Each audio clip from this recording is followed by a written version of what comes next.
Hello students, आज हम आपको फ्यूचर इंडेफिनिट के बाद में आपको कंटिन्यूस कराया। अब आपको फ्यूचर परफेक्ट टेंस कराएंगे। तो देखो इसको कैसे पहचानोगे।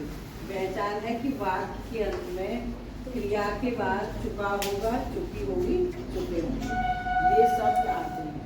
अब देखो एफर्मेटिव में क्या होगा, सब्जेक्ट विल सेल है, third form, object complement time. तो देखो वे आज अपने घर पहुंच चुके होंगे, तो क्या होगा, they will have reached their home today. ठीक है। अब नेगेटिव को कैसे पहचानोगे कि अंत में तो वही शब्द होंगे लेकिन बीच में नहीं या कभी नहीं। चुका होगा, चुकी होगी, चुके होंगे, ये शब्द अंत में, और बीच में नहीं या कभी नहीं। अब ध्यान से देखो, सब्जेक्ट के बाद विल से नॉट है, third form, object complement time. Rehana तुम्हें कभी नहीं भुला करेगी, तो Rehana will not have called you. वे वहाँ नहीं रह चुके होंगे, तो they will not have lived there. अब इंटरमीडिएट, तो देखो क्या पहचान क्या है कि क्या से शुरू होगा, अंत में चुका होगा, चुकी होगी, चुके होंगे। तो विल या सेल, सब्जेक्ट के बाद not have, third form, object complement time. बात नहीं करो, 2 मिनट के लिए शांत रहो बस। क्या प्रसून उन्हें नहीं देख चुका होगा, तो इसमें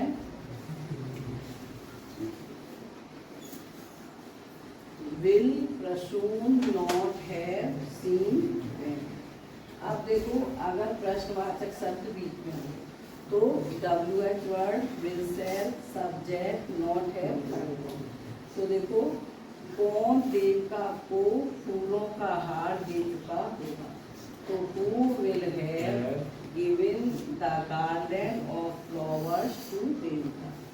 कमरुल कैसे लिख चुका होगा, बताओ क्या बनेगा, बॉयज बताएंगे। कहाँ से शुरू होगा, कैसे जल्दी क्या होगी, हाउ, फिर क्या आएगा बच्चों, विल, कमरुल, रिटन। ठीक है। अब दीदियाँ बताएंगी तुम उन्हें क्यों पीट चुके होंगे, बताओ। Why will you, why will you have beaten. अब इसे बताएंगे you will have shouted at him.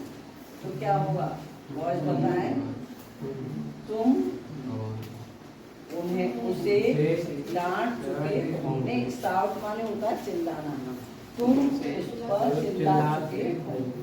अब दीदियाँ बताएंगी they will have open the door. बिल्कुल सही। अब देखो नेगेटिव बनाने के लिए हाई स्कूल तक के बच्चे क्या बनाएंगे बताओ, यू आर नॉट हैप्पी। और first year inter by using opposite word, तो यू आर नॉट सैड। अब ही विल गो देयर, 10 तक के बच्चे क्या बनाएंगे, will he go there. Interrogative, अगर ये क्या फर्स्ट ईयर इंटर वाले बनाएंगे तो will he not go there.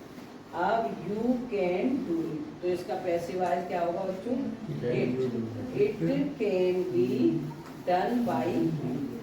अब देखो you said to me, I said meet you. तो ये कैसा वाक्य आपका, एफर्मेटिव है, नेगेटिव है या इंटरोगेटिव है। आई सेड मीट यू कैसा कहा जाएगा,